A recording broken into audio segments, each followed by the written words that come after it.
The following interview features Tania in her studio in Mexico City after the filming of her work Tidal Choreography, which she made with local participants. We also spoke to Thomas O'Shaughnessy, a local business owner and community member, about Glin and his reflections on the project. During Tania's stay, she observed the interconnected rhythm of the village and the tidal river. In particular, she spent time with the local swimmers as they made their way daily to the water at high tide. On her final day of her 4-week stay in Glin, over 50 local swimmers joined Tania to film Tidal Choreography. The film brings together footage at high tide and low tide, looking at life on the estuary above and below the waterline.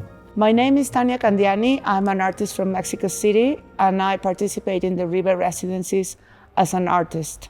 I choose to be in the estuary of the Shannon River. I was very interested in the residency as soon as I knew about it. A friend of mine sent me an open call telling me, Tania, this residency has your name on it. Since several years ago, I've been doing research and works related with body waters, rivers, and the idea of preserving the history that is behind this particular ecology. The first time I went to a residency in a river was near the River Magdalena in Colombia, and from them I started developing several projects, including Possessing Nature, which was a reflection about how Mexico City, that used to be a lake, it used to be Mexico Tenochtitlan, it used to be a city covered with channels and rivers, was drained. Going to this new place and thinking and walking along this new river, which is new for me, which is the River Shannon, was super interesting. So I started doing a research from remote in order to understand the approach for this particular residency. Glin is tremendously special. Of course, I was reading about this huge history that comes from the 13th century, how the city has this tradition about the knights. I read as well about the moment of industry and ice houses and the fishing industry. Well, Glin is special for many reasons, I think. Its location by the Shannon makes it special. And, it was a great fishing village one time. We had the biggest weir on the Shannon. We grew up with exporting salmon to Billingsgate in London. The creamery was big here. The creamery was huge. From the hinterland all the way down 4 miles away, they all came every day. Before it was disbanded, it was a huge day. Farmers came in and drank pints and bought flour and meal and the messages going home. It was a vibrant town.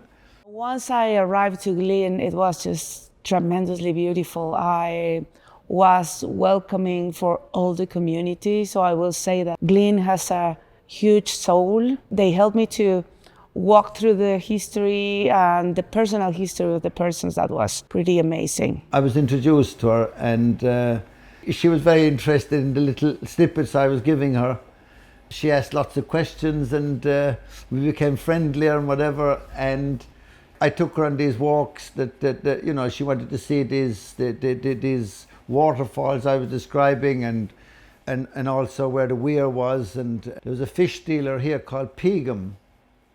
So she wanted to hear and see about Pegum, and I told her, I remember I said that his offices were down at the bottom of the town and they were still intact, and she says, no way. I said, that's like 50, 60 years ago.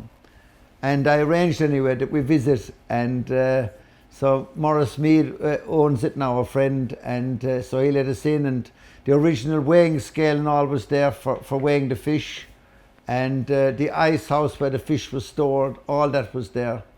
She just was very interested in it all. It was lovely. Lovely to be able to share it with her. I learned a lot about River Shannon during the weeks I stayed over there. We were lucky to have several walkings and talkings with people that was involved in different approaches to the river. I learned about the tides. That was something that really hit me because I live in a city where all the rivers were drained. We don't have any relation with water like that. Being in a place where every day people check the calendars for the tides was super important and important for the project as well. And the way the whole landscape is transformed when the tide goes in and out is just very beautiful and amazing.